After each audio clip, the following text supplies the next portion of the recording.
Hi, Springfield Baptist Church family, and especially SBC kids. It's good to be with you again today, and today is a story day. I hope your day is going well and that you're enjoying the outdoors even.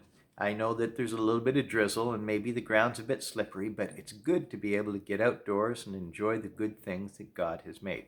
Well, today I'm going to read another story to you that's kind of a parable. And if you know what a parable is, a parable is an earthly story with a heavenly meaning. And in this case, it's a story of a king and some children. The king is a picture for us of God and the heart of God. And the children are a picture of us. And as we take a look at that picture of the king and how he responds to the children, it helps us to understand more about God's great love for us. So listen carefully, and I hope you enjoy it. A long time ago, in a land much like your own, there was a village, and in this village lived 5 orphans. A lonely family of fatherless children, they had banded together against the cold. One day, a king learned of their misfortune and decided to adopt them. He decreed that he would be their father and planned to come for them. All the people in the land thought it odd that the king should adopt these children. He already had many people to care for. Why does the king want them? The people would ask. But the king had his reasons. When the children learned that they had a new father, and their father was the king, no less, and the king was coming to visit, they went wild with excitement. When the people of the village learned that the children had a father, and their father was the king, and that the king was coming to the village, they were terribly excited as well. They went out to see the children and told them what to do.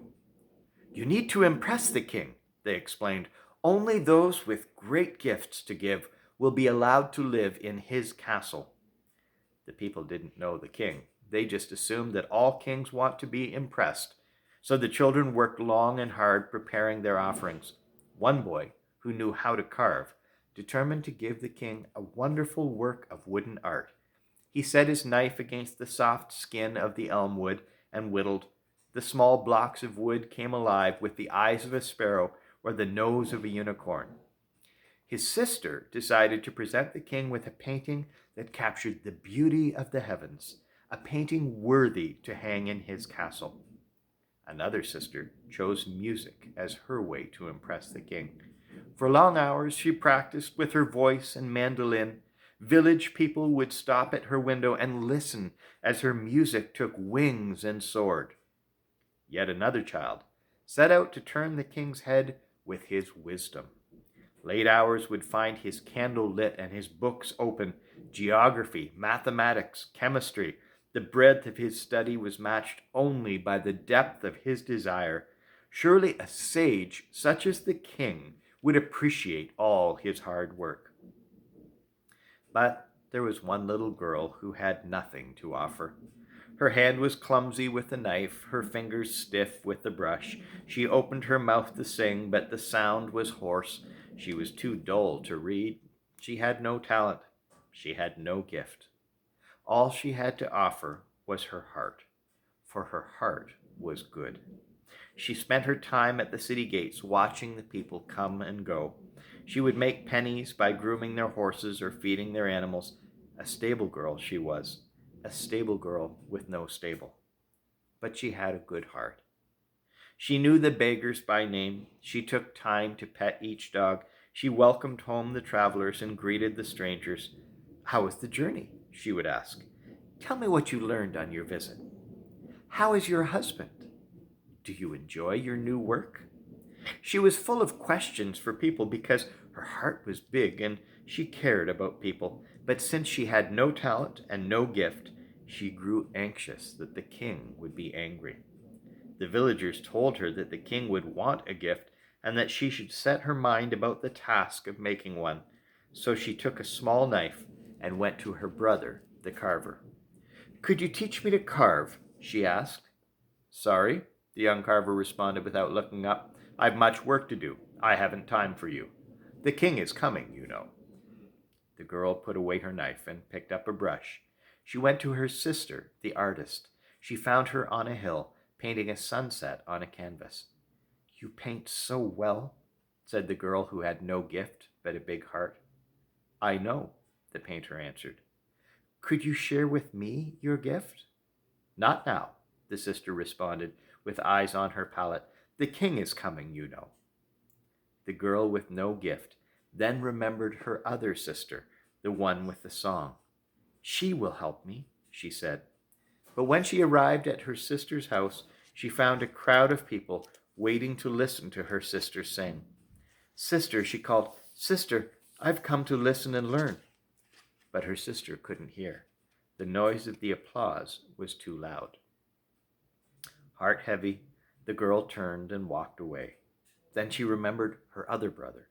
She took a book with small words and big letters and went to see him. "I have nothing to offer the king," she said. "Could you teach me to read so I might show him my wisdom?" The young sage-to-be didn't speak. He was lost in thought. The child with no gift spoke again. "Could you help me? I have no talent." "Go away," said the scholar, scarcely moving his eyes from the text. "Can't you see I'm preparing myself for the coming of the king?" And so the girl went away sorrowfully. She had nothing to give. She returned to her place at the city gates and took up her task of caring for people's animals. After some days, a man in merchant's dress came to the small town. "Can you feed my donkey?" he asked the girl. The orphan jumped to her feet and looked into the brown face of the one who had traveled far. His skin was leathery from the sun, and his eyes were deep. A kind smile from beneath the beard warmed the girl. "That I can," the girl answered, and eagerly took the animal to the trough. "Trust him with me. When you return, he will be groomed and fed." "Tell me," she asked as the donkey drank, "have you come to stay?" "For only a while." "Are you weary from your journey?" "That I am." "Would you like to sit and rest?" The girl motioned to a bench near the wall. The tall man with the dark skin sat on the bench, leaned against the wall, closed his eyes, and slept. After a few minutes, he opened them and found the girl sitting at his feet, looking at his face. She was embarrassed that he had caught her staring. She turned away. "Have you sat there long?" "Yes." "What do you seek?" "Nothing. You seem to be a kind man with a peaceful heart. It's good to be near you." The man smiled and stroked his beard. "You are a wise girl," he said. "When I return, we will visit more." The man did return quite soon. "Did you find whom you sought?" the girl asked.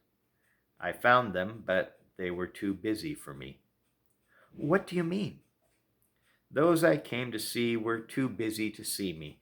One was a carver, rushing to complete a project. He told me to return tomorrow.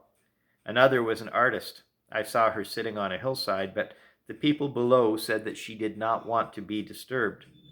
The other was a singer. I sat with others and listened to her music. When I asked to talk with her, she said she had no time. The other I sought had left. He had moved to the city to go to school." The girl's eyes widened. "But you don't look like a king," she gasped. "I try not to," he explained. "Being a king can be lonely. People act strangely around me. They ask for favors. They try to impress me. They bring me all their complaints." "But isn't that what a king is for?" asked the girl. "Certainly," responded the king. "But there are times when I just want to be with my people. There are times when I want to talk to my people, to hear about their day, to laugh a bit, to cry some. There are times when I just want to be their father." "Is that why you adopted the children?" "That's why. Children like to talk. Adults think they have to impress me. Children don't. They just want to talk to me." "But my brothers and sisters were too busy?" "They were. But I'll come back. Maybe they'll have more time another day. Would you like to ride on my donkey to the castle?" And so it happened that the children with many talents but no time missed the visit of the king, while the girl whose only gift was her time to talk became his child. The end. Well, I hope you enjoyed that story. And what it tells us about God is the fact that, you know what? God wants us to love him. He wants us to want to be with him. In fact, we're made to find our joy in him. God doesn't look at us and say, how impressive are you? How many great things and wonderful things you can do. He says, I love you because you're my child and I choose to love you. So love me because I'm your father and you want to love me. So that's the story. I hope you enjoyed it and I hope you have a great rest of the day. Looking forward to seeing you soon.